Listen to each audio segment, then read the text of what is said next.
This episode of Where's My Money is sponsored by Enable Me. You can get mortgage-free faster with a trusted Enable Me financial coach who can help you pay less interest, reduce debt, and get on top of your mortgage repayments. Enable Me Financial Coaching, helping Kiwis get ahead faster.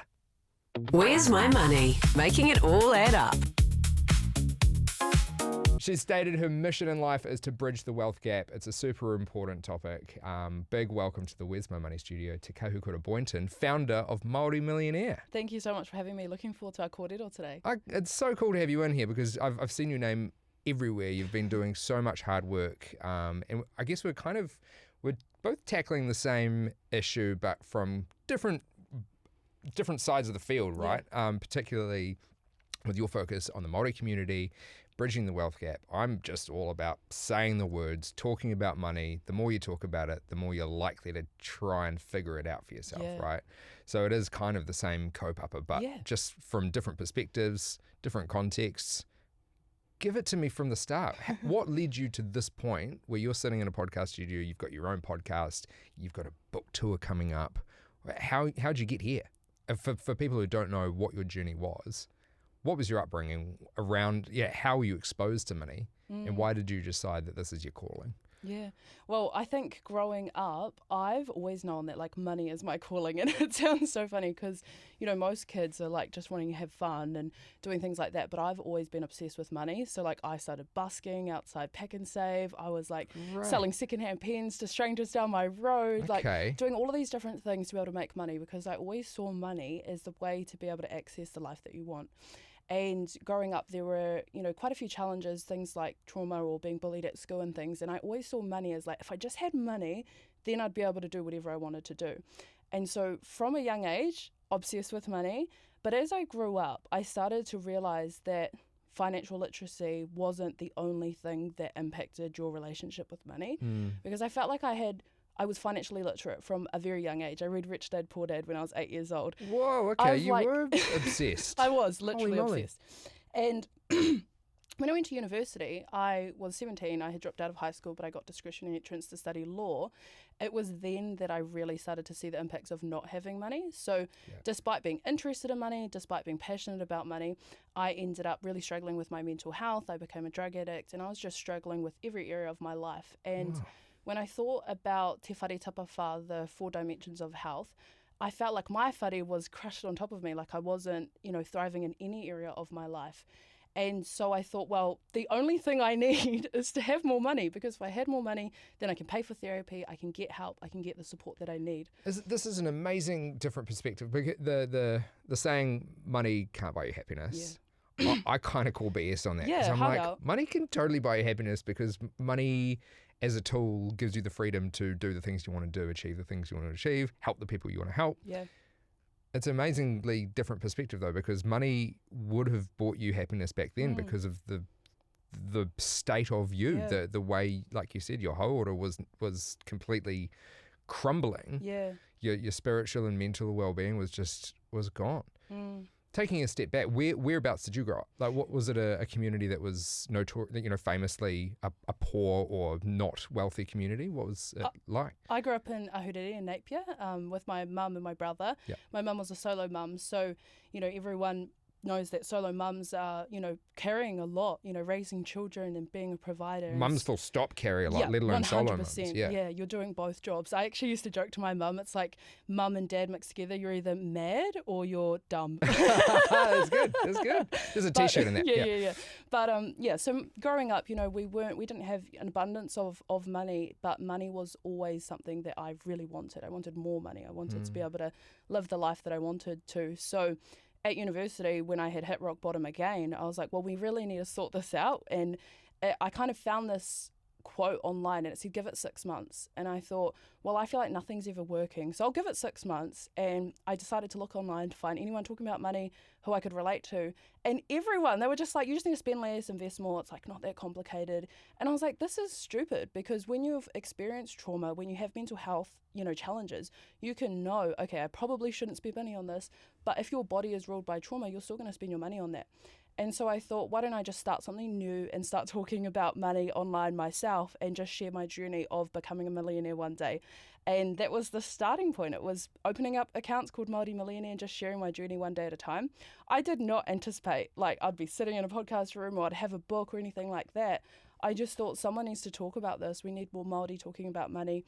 We need to help more of my community to understand financial literacy, to understand trauma-informed financial literacy.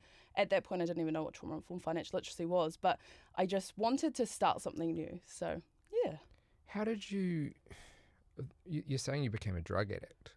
How do you break that cycle? Because that's an expensive habit. Like drugs don't come for free, like that kind of thing. You have to be funding. Yeah. How was that happening? If you don't mind me asking, like, Yeah. because you're looking for more money, but you're in this cycle of spending all the money you can find on drugs, I assume, if you're saying you're at rock bottom. Yeah. What was that like, and how did you break that cycle to then go give it 6 months? Yeah. There's a bit of a gap to bridge there, right? Yeah, a big gap. Yeah. I've got endometriosis, so, at that time, I hadn't been diagnosed yet with it, and I went to meet a surgeon, and he said there were 2 options. You could get pregnant, and temporarily that might help your pain whilst you're pregnant. And Perfect I thought, solution. Yeah, so after that, I'm going to have a child, and then the pain's going to come back. That's going to really help me out. Yeah. And then the other option was to lose weight. And at that point in my life, like, no kidding, I literally thought it was impossible to lose weight because I had tried so many times before. And so the weed, it became pain relief because all of the medication they gave me, it wasn't working, or I had side effects that didn't help. Yeah. And so throughout that journey, I just started to do a lot of self-development and just looking inwards and finding out about triggers and learning about the reasons why I make the decisions that I make. And all of it is rooted in trauma and not knowing how to cope with your emotions. And so I'm still very much on my journey of self-development and becoming better and We always learning, are. how to be better. But that initial thing was just recognizing that I have a problem and then learning how to get help. So going to therapy and just, investing in myself in ways that I thought, like, that's good. It's a treat. It's, it's a good thing to spend money on. I used to think it was self-care. And so really just slowly trying to build better habits and not putting so much pressure on myself to just totally transform my life overnight, because that's what I used to always do, and it never works. No one can do that. No. Even with all the money in the world, no one can actually do that overnight. Yeah. It is, like you say, it is habits. Yeah. Okay, so you started manifesting the Māori Millionaire. you set up accounts. You set up a company called Māori Millionaire. What was your game plan there? Like, what was the end game just to become a millionaire and say I'm done? or was it kind of like, I'm on this journey to help other people? Yeah. Right, at the time were you just like, I need to get myself $1 million, because I also need $1 million as it happens. I think we all want $1 million. Yeah. So I was actually in law before, and I was working in a law firm, and I was doing all of that. So that's when I started Māori Millionaire. So I was just kind of sharing my life. How am I, becoming a millionaire? I would plan on becoming a lawyer. And over time, I started to just get so many opportunities through Māori Millionaire to speak and to publish a book and things like that. And it ended up taking up all of my time. And it was really just like breaking point where I was like, you can choose one. Like, you can either do law or you can do Māori Millionaire. And my mindset was that, like, law will always be there if I change my mind. But I wasn't sure if Māori Millionaire would still be there, in years to come. Good safety net to have like a law degree to fall back on. Like, if this, what was a side hustle, is now like obviously your main thing. Yeah.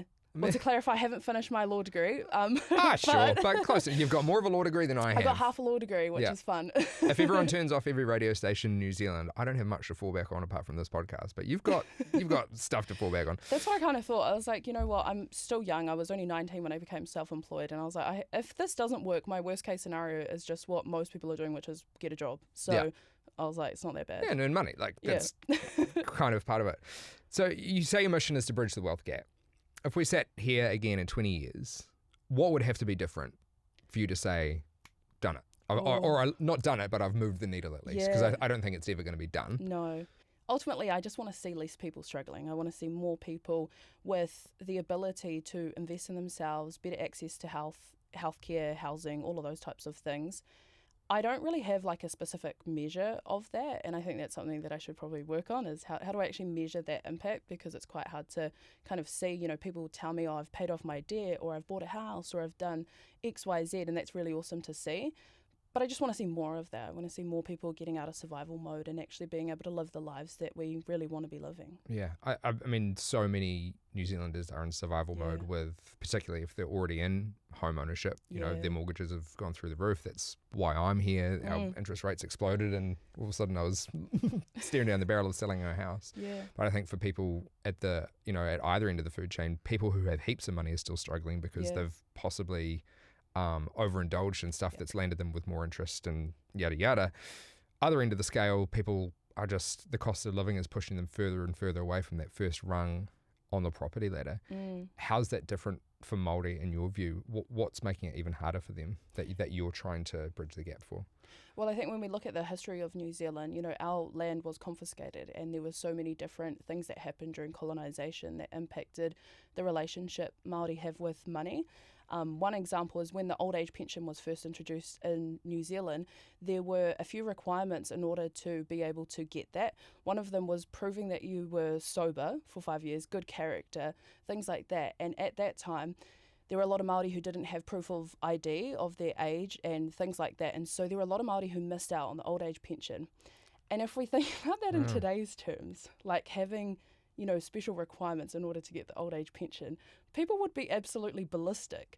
But things kind of sounds like apartheid almost, like different rights for different people. Exactly. And it's these things that often don't get spoken about. And we were chatting earlier before we started recording about this mindset of like taking responsibility.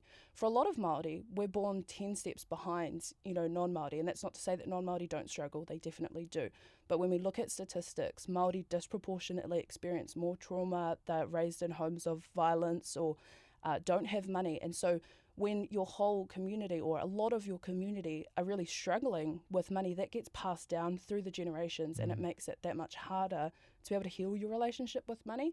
And it's also not just money, it's also the health, the mental health, the social things. It's the four walls, it's right? All of those things that impact our financial position. And what I really don't appreciate is a lot of New Zealanders will have this narrative that, Māori are just lazy, Māori just need to work harder, Māori are just blah, blah, blah, blah, blah. And they don't actually recognise that with the history of New Zealand, these things were actually designed in this way. And I talk about in my book that people say that the system is failing, but it's actually succeeding at everything it was designed to do. Like it wasn't created for us to succeed.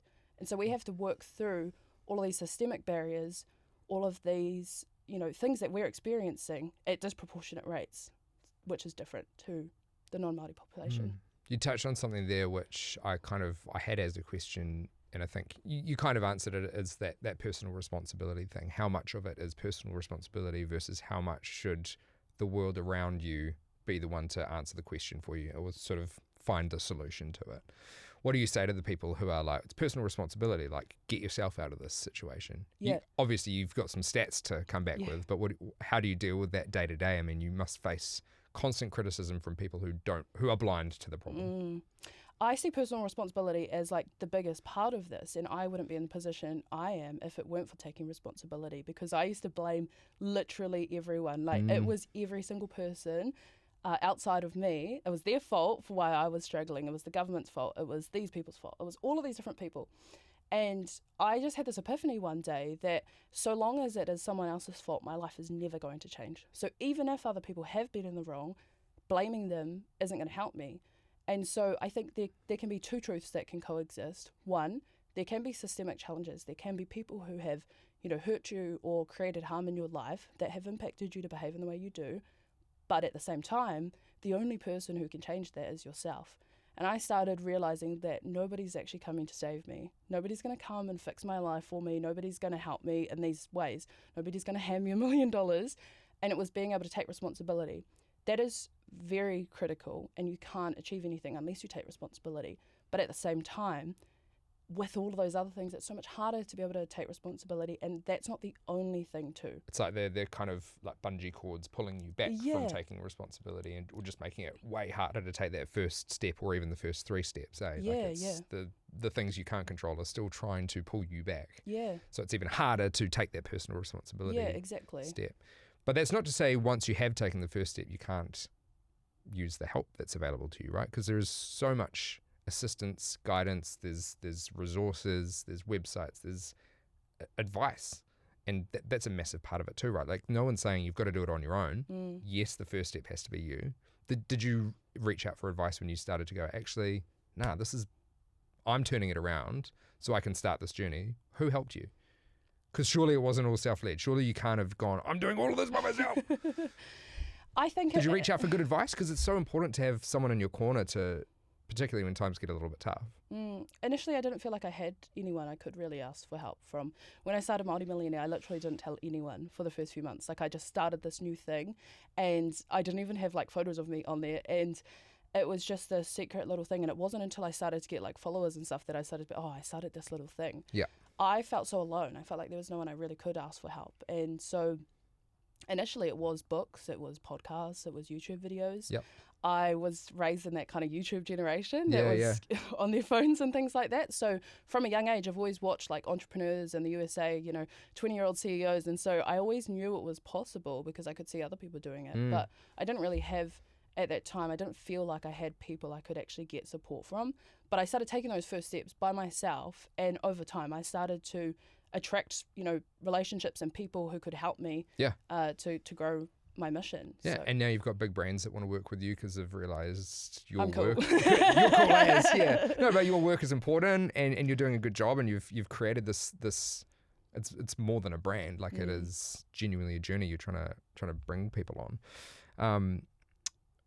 Is there a risk that talking too much about systemic issues will make people powerless? If we go back to that, like if I think you, to your point before, people say, oh, Māori are lazy. And if you hear those negative phrases over and over again, people will likely start to believe it. And if then you talk about the trauma enough, people will start to believe it even if it might not apply to them. Do you think there's a balance between talking about the negatives too much versus also talking about the positives and being like, you can earn $1 million tomorrow too? Like, how do you walk that line? Yeah, I think it's really important to create awareness around why we think the way we do, why we behave the way we do. Things like understanding how colonization has impacted your relationship with money. Actually understanding those things allows you to go, oh, this is why I do X, Y, Z. And then it allows you to go, actually, but that's not what I want to do. I'd rather change. So I think that talking about it is important because it builds awareness. But I also think that what you focus on is really important. And so I'm very intentional about what I post on social media and what I talk about and what I give attention to.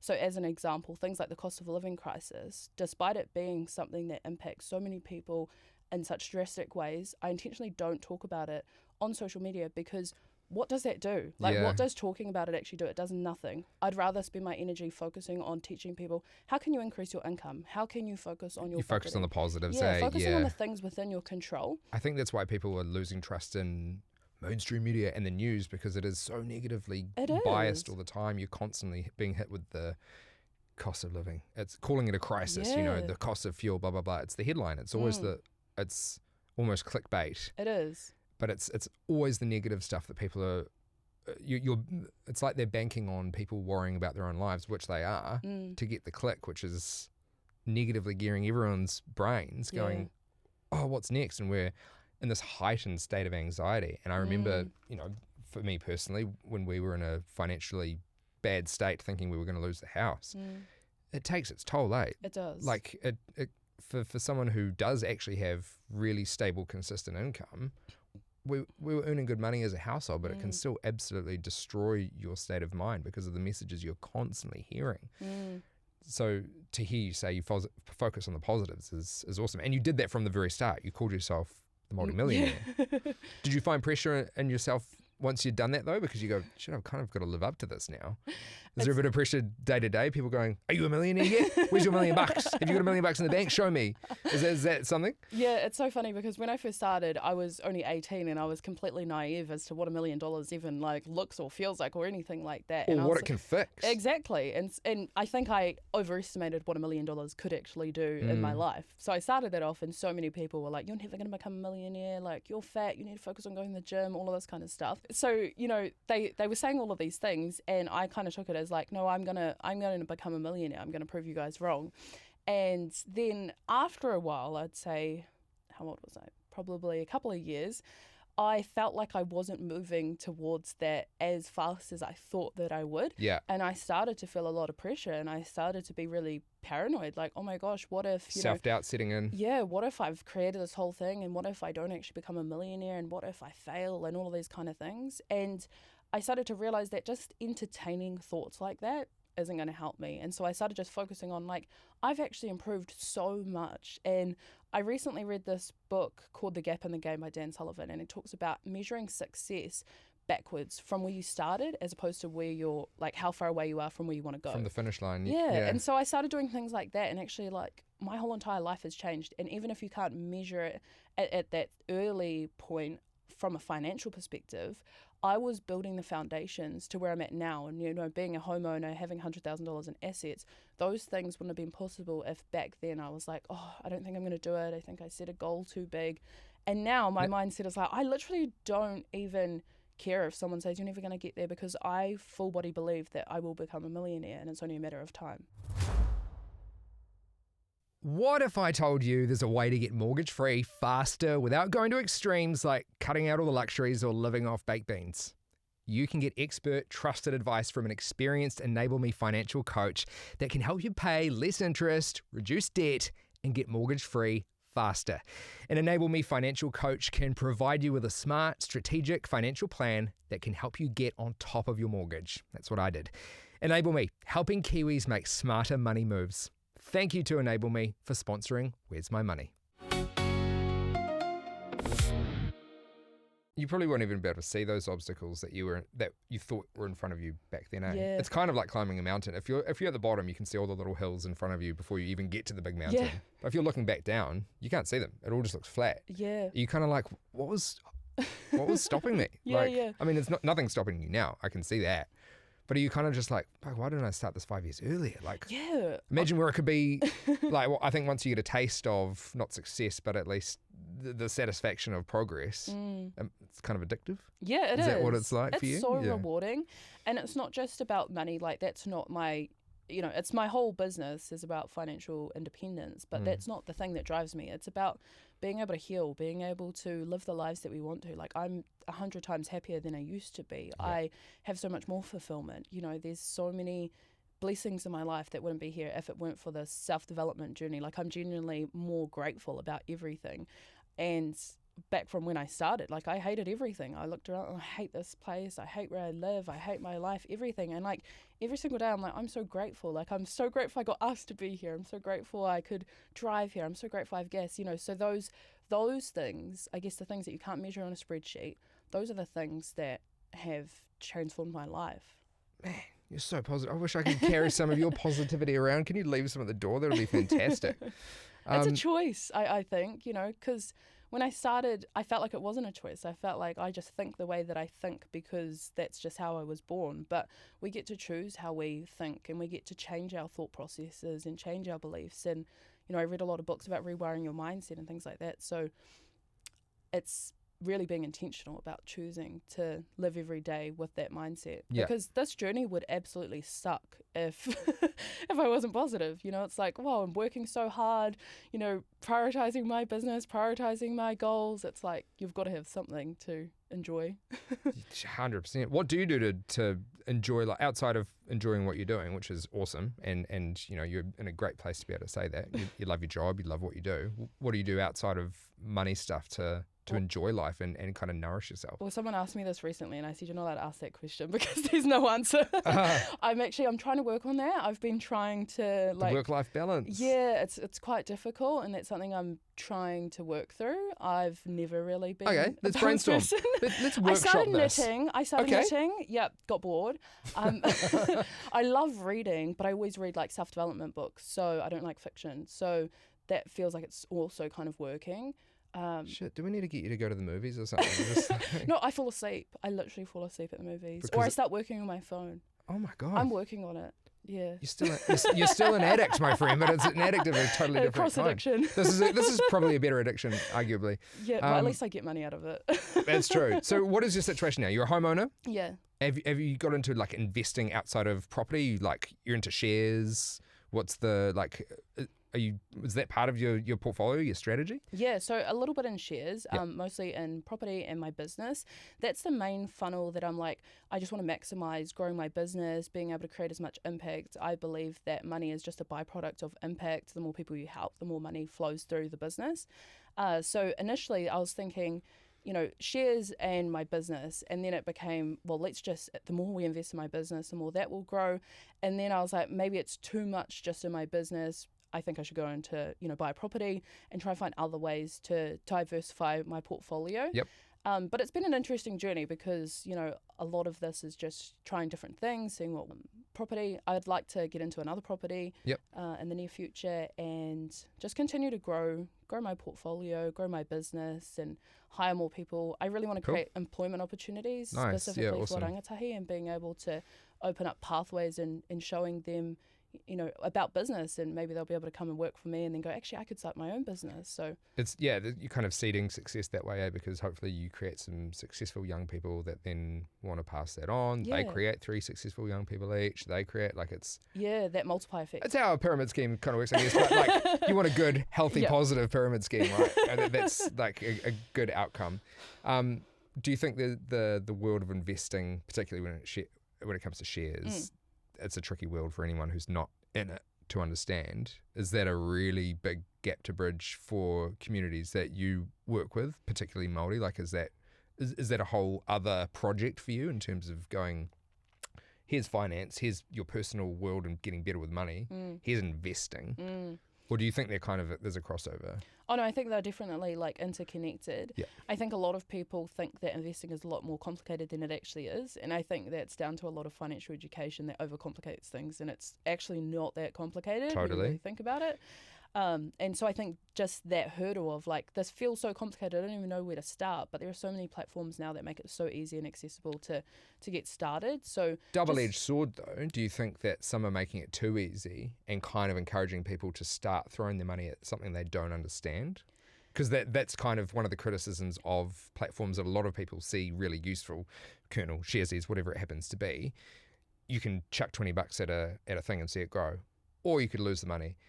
People invest in a brand that they like rather than something that has shown good returns, and you know what I mean? It's kind of gamifying something that should be treated a little more seriously. Yeah. How do you balance that? Yeah, I think it's really interesting. I actually did this episode with a financial advisor and we talked about this because one of the things I don't like is the gamifying type thing of it, because I think particularly with people who struggle with, say, gambling, that could be a huge issue, and I can see that being an issue. So my rule is just investing in managed funds. And I don't invest in individual companies. I do not claim to be an expert. I cannot be bothered researching individual companies and figuring, doing all that kind of stuff. Unless it's your full-time job, who can? That's literally not my interest at all. So for me, it's just about finding a managed fund and dollar cost averaging. And the way that I'm doing it is I don't even need to check it. It's just, set and forget.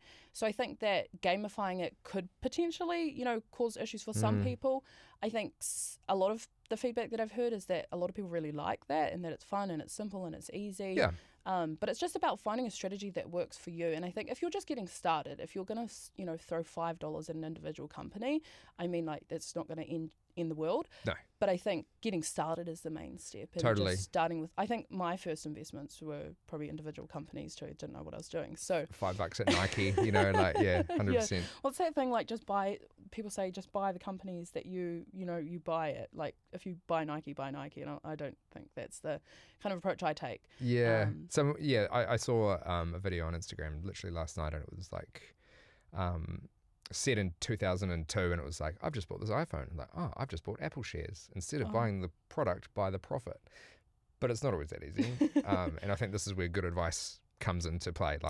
Ask someone who knows what they're talking about. Yeah. There's lots of free advice. It doesn't hurt to pay for some advice sometimes, for really neutral, good advice, just to help you understand the world you want to get into. If you do have some disposable income to invest, ask someone who knows what they're talking about, right? You're not alone. Yeah. And other people do want to see you succeed. Yeah, 100%. And there are so many really good books that just explain it very simply. Friends That Invest, I think, just really simplifies investing. Yeah. What do you think about, there's a bit of snake oil out there though. There's a lot of sketchy people on TikTok who are this is how you're going to get rich overnight. Yeah. How do you sort of encourage people to listen to what you're providing versus the stuff that's out there that is kind of clickbaity, pyramid schemey, Yeah. just crap. I actually have a lot of aroha, a lot of empathy for vulnerable communities because they are often like targeted with things like that. Things are really believable. Like, I Yeah. don't blame people for being sucked into a lot of the stuff we see online, particularly with AI. Yes. It's making everything way harder to figure out if it's legitimate or, bait. Yeah, there's a lot of people who impersonate me like on TikTok and try and sell like crypto Oh, things it's the and things like that. worst. And so the message I just push a lot is like to be as critical as you can and like checking, doing your background checks and things like that. And also really understanding that getting rich overnight is literally like, it's I don't even know what the statistics would be, but like very, very small amount of people would be able to do that. And if they were doing that, I doubt it would be through like investing. It'd probably be through business if they experience like a very quick jump in their net worth. But just really being mindful of that most people who accumulate wealth, they do it slow and steady and they, practice this long-term game. It's nothing to achieve overnight. But yeah, it's really sad to see a lot of people falling for things like that. Because again, it can affect your mental health so severely. 100%. There's shame in it if you do get scammed, or Yes. have you, you must have people reaching out to you all the time to say, thank you so much for your advice. Do you get people going, help me? I've been scammed. Like, what do I do? Or even just help me in general. Like, I'm so stuck. Yeah, I get a lot of people messaging, like they'll send me their whole budget and they'll say like there's literally no money spare. I'm in a deficit every single week. Like I don't know what to do. Or particularly people on benefits, it's really challenging because they actually have a limit of how much they can make on top of that. And getting off the benefit can be really challenging because sometimes they can go into full-time employment and be earning less than what they were on the benefit. And but they're not eligible to get the benefit anymore, exactly. right? Yeah. And so it's just really challenging, and I find it quite... I'm really honoured that people feel open to share their information with me, but I really want to focus on how can I help as many people as possible. And so just learning from the messages that I'm receiving, these are the things that people are really struggling with, because I've noticed that they do change. Like now I'm seeing more Māori earning a lot more money than, I'm not actually sure on the statistics of this, but what I've noticed is that a lot more Māori are earning a lot of money, but they're not sure how to manage that money. And so that's an interesting thing that I didn't see at the start. Okay. Yeah, so... That's a sign of progress. Yeah, it I is. guess. It's awesome. And just learning, like, okay, if your income is increasing, that doesn't necessarily mean that you're necessarily getting wealthier. So learning how to manage that increased income. As we've learned on this pod so many times, if your income increases, so many people are guilty of just wanting to celebrate that win. Yeah, lifestyle inflation. And totally. And they just piss the money away. Yeah. Not even realizing that they are. They go, oh, well, I can afford that now. Yeah. But then they're actually...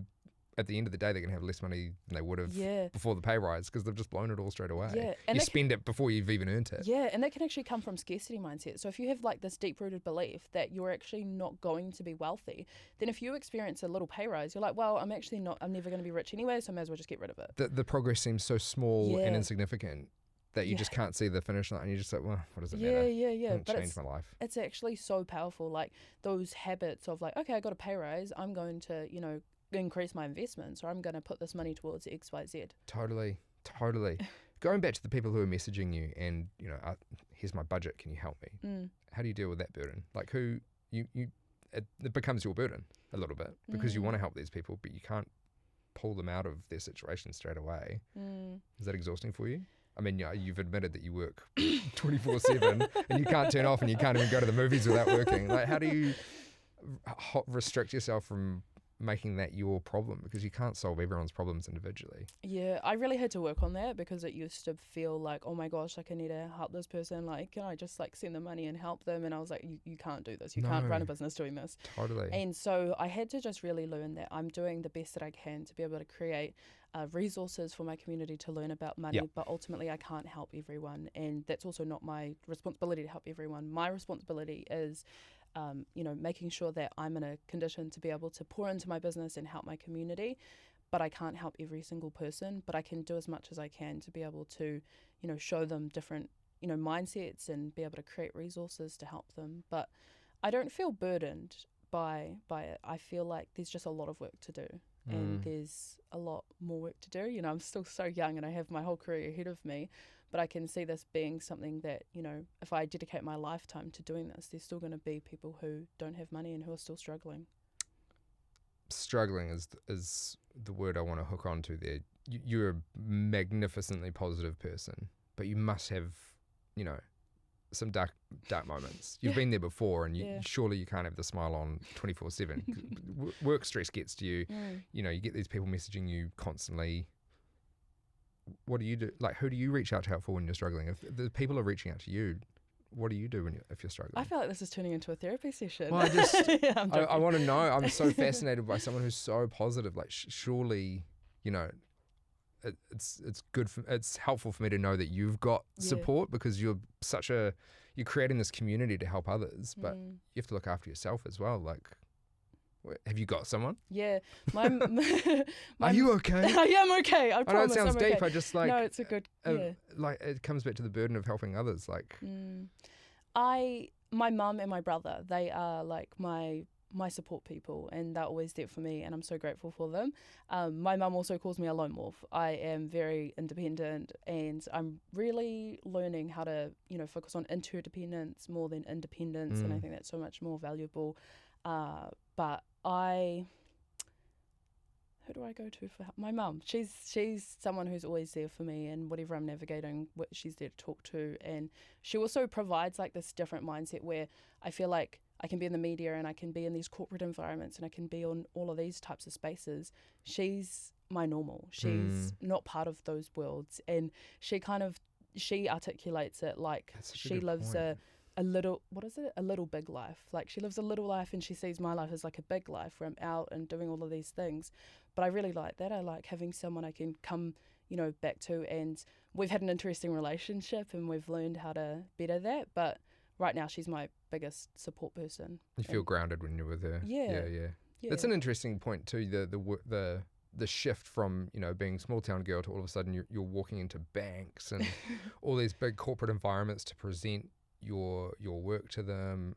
How has that transition been? You love it. Yeah. But was it hard initially? Did you feel like, was there any imposter syndrome going on where you're like, what the fuck am I doing here? Definitely, like imposter syndrome, something that I've, you know, navigated a lot. And there was a point where I feel like I don't really have this anymore. And then it came back, and I was like, oh, you're back. You got your mojo back. Yeah, for sure. So working with ANZ on this partnership that we've been doing, it's been so incredible. And honestly, like working with, you know, New Zealand's biggest bank, I was just, you know, wondering how's this going to pan out. But, you know, 6 months into the partnership, like I couldn't have picked a better partner to do the work we're doing with.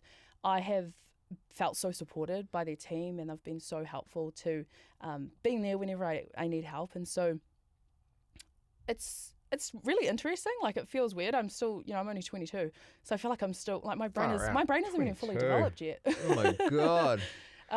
But it's just been a journey, and learning different things about these different environments. I think starting off in law, like I worked at a law firm when I was 14, so I was doing admin stuff there, and so I've been exposed to those types of environments, and so that really helped me, especially in business. Yeah.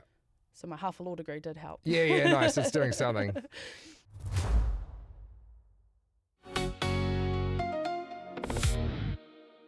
Assume my kid George, he's 6. I think you actually just saw him in reception. He's doing a bit of school holiday, sitting on the couch watching an iPad while I do work. Imagine he's 18, and worst case scenario for all of us, he's got no savings, no financial role models, and no assets. Let's not say this is my kid, because he's going to have all of those things. Let's not manifest who this. happens to be called George. If he's an 18-year-old and he's got none of those things, what are the 3 pieces of advice you're going to give that kid? That's a good question. I think having a dream. A lot of people, we're like in this matrix program, and we're like, you go to school, you go to uni, you get a job, and that's just like the pathway of life. It's the Kiwi dream. Yeah, a lot of people haven't allowed themselves to dream because it's just been programmed in us. Like, this is just what you do. And for me, I've always wanted to be in business, but my mum was very, she pushed that narrative. Like, no, you need to go to university, you need to do all of these things, even though I really wanted to be in business. And I would really encourage someone at 18 to just let themselves dream and go like, what is the type of life I want to build, and not having any wrong answers. So I think that's the first thing. The second one would be around, I think an extension to that, a lot of people end up going to university. They don't even want to go to university. They feel pressure to go to university. They get these student loans out, and it's not even something they want to do. So I would challenge that a little bit. And I'm an advocate for people becoming educated, but I wish that less people went to university because they felt obliged to go to university. Yeah, totally. Oh, I guess Have a I'll gap just year. do a Bachelor of Arts Oh, that didn't major work. in... I'll just jump into this degree. Yeah, Professional yeah. students, and it's expensive. Oh my gosh. Totally, man. It's certainly not free. It feels free at the time. Yeah, it does. Until you're stuck to that student loan for so many years. Yeah.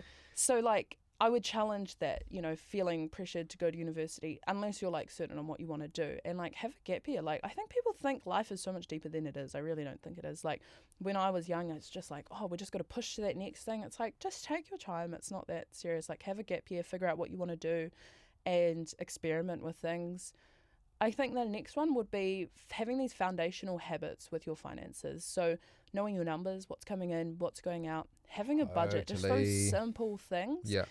Making sure you're using your KiwiSaver, or making sure at least to get those government and employer contributions. That's free money. It's free money, and so many people aren't doing it because they don't understand how it is, or they don't believe in KiwiSaver, things like that. So just doing those foundational things, I think being able to get a book, my book would be a great place to start. Feel free to plug it, of course. It's Māori Millionaire, the first ever personal finance book by a Māori author, and it just goes over those basic foundations that you need, like learning about insurance, all of those types of things that a lot of people don't know how to do. It's the non-sexy stuff. It is, Yeah. but the stuff that's really important, particularly when you're only 18 and you're just getting started. Yeah. I recently did a workshop with some rangatahi in Hawke's Bay, and so they're 16, 17, and a lot of them are in part-time employment, so they're earning $200 a week. And I shared with them that when I was 14, I got my first job, which was a similar amount of money, but I invested 8% of that into my KiwiSaver, and that helped me to buy my house. And so a lot of young people can go, oh, it's not that really important, but it's those foundations that you do at a young age, one, you can compound, your interest will compound over time, so longer time in the market. Yep. But also just having those habits from a young age, they'll stick with you. I think it's much harder to break habits as an older person than it is to start them when you're young. 100%. That's awesome. Hey, well, while we're plugging the book, what else do you want to plug? You've got a website, you've got the podcast. Give us all of it so we can help continue your journey to becoming Māori Millionaire.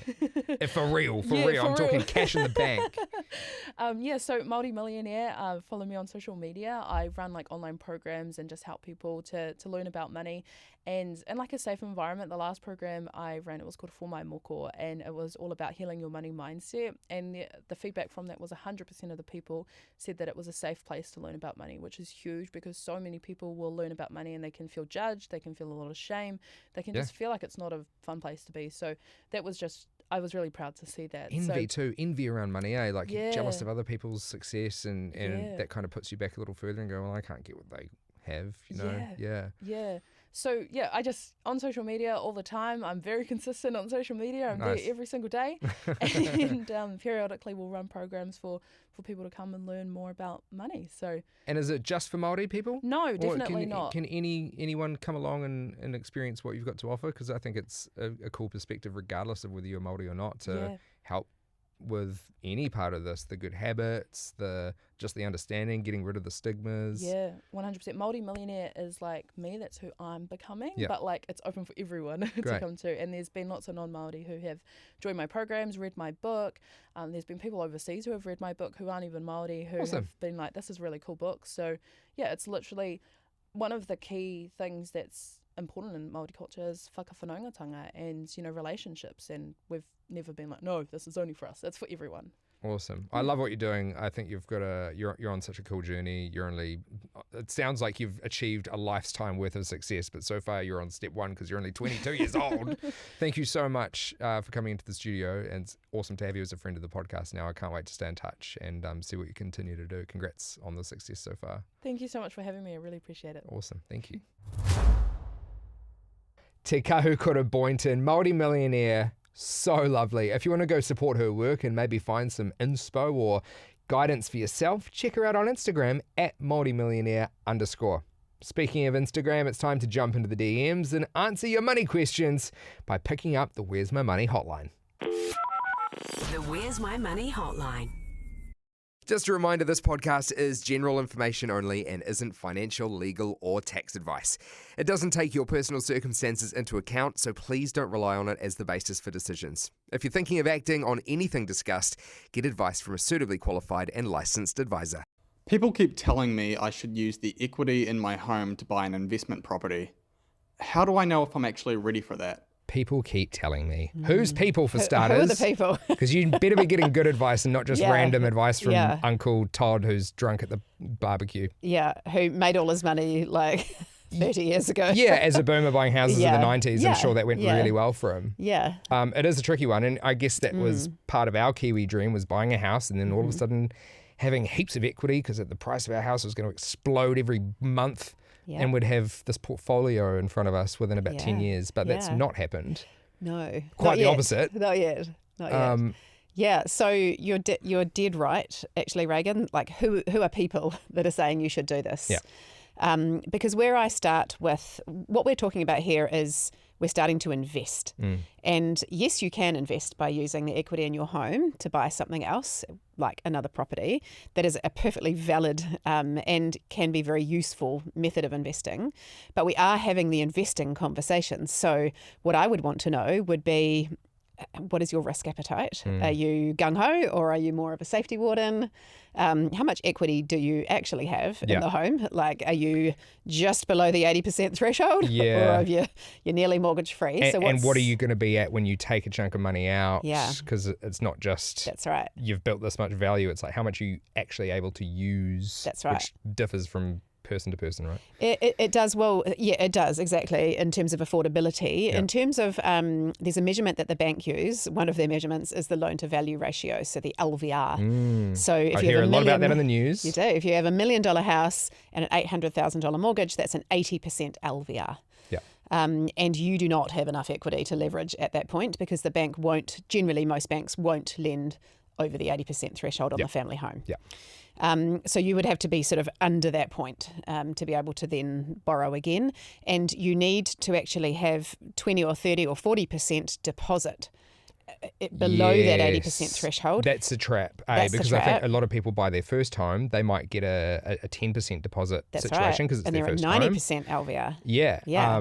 So it you doesn't need mean to you get can. all the way down to more like 60%. Yeah. LVR, so a $600,000 mortgage. So in that example of the $1 million home and a $600K mortgage, then the difference between the 800 and the 600 is the 200,000, which could be used as a deposit on something else. Yes.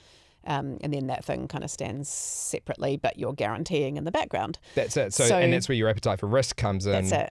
If someone's not in this house all of a sudden and not paying off that mortgage, Correct. what's your plan to Yeah. pay it off because it's still your mortgage? So buddy? you might have a risk appetite, but then your situation also dictates that you shouldn't be taking a risk. Yeah. Because you couldn't afford it. So the bank will do affordability calculations for you, and they stress test those by saying, a margin above the current interest rate. Could you still afford, across the board principal and interest on all of this lending you're taking on? And even after they've done their calculations, is there an element of honesty you should have with yourself about that too? Because I think, when we did drew up our mortgage on the home that we currently live in and the one that nearly cost us the house, weirdly enough, the bank was like, well, yeah, you can afford this. Plus some, because they have to include. Thank goodness you did not. No, totally. We could have borrowed more, Yeah. but then the affordability was fine At that point. But Yeah. then it went up way more than anyone could have predicted. And I think That's right. you have to be honest with yourself. Do you want to max out all of your possible lending? That's right. Yeah. So it can be a good idea, but this person might be in a space where they've only got a $200,000 mortgage on their $1 million home. Yeah. And okay, great. Like that is a valid method of growing your wealth. And a lot of people do leverage and buy property and have that as part of a diversified portfolio. Yeah. But what we want to understand when we're investing is, why would we do this? Why would we bother taking the risk of buying something else? It's one house in one location in one country. And it's risky.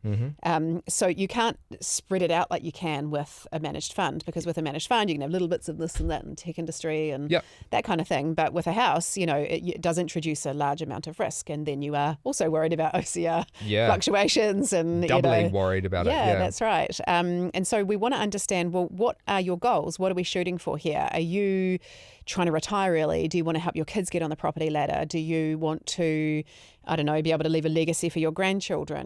Thinking about why you would actually want to invest. And then you start to unpack, well, how much do I need my investments to grow by? And will that do that for me? And so when we sit down with our clients and we talk about, is it appropriate? I'm always asking, well, number one, do they need to do it? And number two, why are they doing it? And then we talk about affordability. Yeah. So it really is a multifaceted conversation and not something to enter into lightly. Yeah. And I've said it a million times. That's why the Enable Me advice is so good, because it's that long-term vision that no normal human has, because your own perspective gets in the way of that. Whereas a third party to help you look 30 years in the future, work backwards. Is this investment going to do what you want it to do? Exactly. Or is this a better option over here? Or is a combination of them better?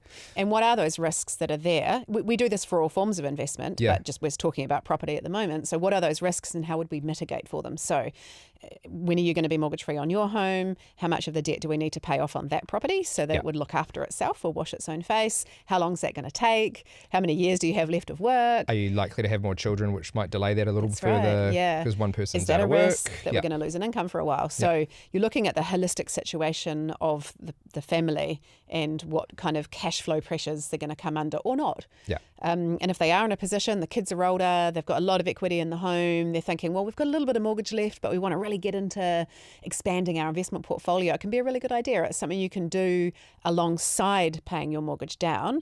You top up that property until such time that you've paid your mortgage off, and then you can be looking to pay down the debt as well as doing other forms of investment too. Is that something, so obviously using leverage to buy another property, quite common in New Zealand, maybe not so much this month, but can you leverage some of the money or the value that you've got in your house to make other investments, like put into a managed fund or something? Or is that not a thing?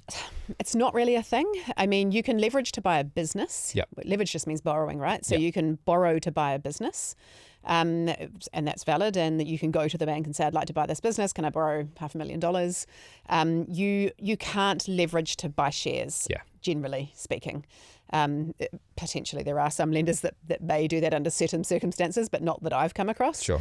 And so however, some clients have loan facilities where they can draw down on those loan facilities. Yeah, so true. I suppose there's nothing stopping them from taking the money out of said facility to do that. Yeah. I would never recommend that. No. I would strongly discourage. It does feel a little bit... It would just be a no for me. But I suppose someone could do that if they were so inclined to take that risk. Feels it would like not be my taking advice. grandma's heirloom watch to the pawn trader to go and take the money to the casino. And it's a no little bit yucky. investment advisor would ever allow you with a source of funds to be from a line of credit. Cool. I think we're clear on that one. Don't do that.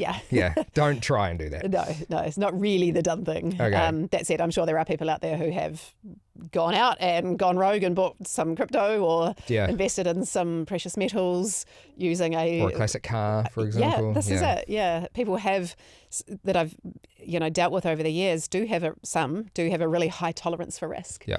And I'll use an example of a client I met the other day who spent $300,000 on metals, which have doubled in value in the last 5 years since he bought them. So he's pretty happy with his gamble. Totally. Again, it wouldn't have been my advice. And good use he's of the word done it, gamble, though. because it is. He's done it. It worked for him. It's not to say it'll work for anyone else. No.